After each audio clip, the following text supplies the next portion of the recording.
Good day mga ka-sports natin dyan. Cherry Tigo versus Creamline Cool Smashers. Salpukan nga ngayong araw kung saan mainit na mainit nga ang dalawang team na ito. Pero speaking sa mainit, mas mainit ngayon si Alyssa Valdez, Tots Carlos, Gemma Galanza, Risa Sato, kung saan nga ay talagang maganda ang kanilang kombinasyon ngayon. Ang kanilang floor defense ay talagang sobrang ganda rin at tingnan naman ninyo ang score. 5-1 agad at napa-time out nga agad dito si Coach Velez sapagkat nga wala nga ngayon si Coach Kung Fu Reyes.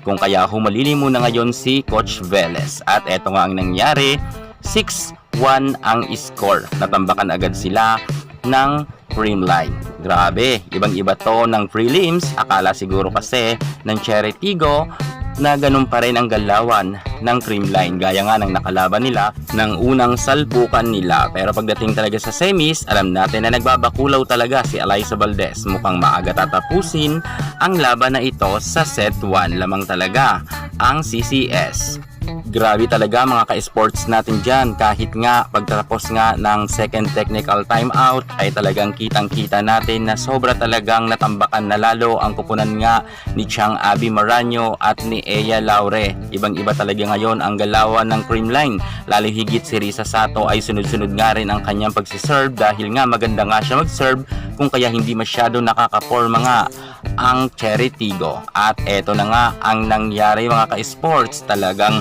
natambakan sila ng husto at nilampaso nga sila sa set 1. Tulad ng sabi ko, ang Creamline kapag sa semifinals, mas level up ang galawan ng mga players dyan. Matagal na natin kilala ang Creamline at madalas nga natin napapanood yan na kapag malapit na mag-finale ay mas dumodoble ang lakas ng Creamline. Hindi gaya nga ng prelims. At eto na nga ang nangyari kung saan nga second technical timeout, 7-16 ang score. Grabe, tambak na tambak nga ng Creamline and Cherry.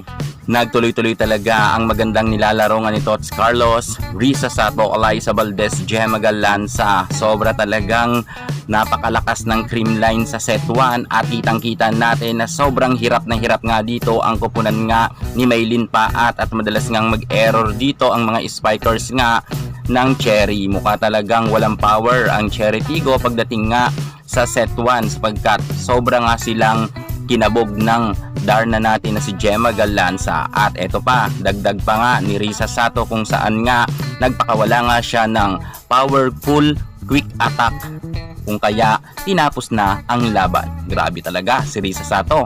Buhay na buhay nga ngayon ang Creamline sa score na 25-16. Panalo na nga ang Creamline, makabawi kaya ang Cherry Tigo. Congratulations sa ating Queen Gemma Galanza at Alyssa Valdez team.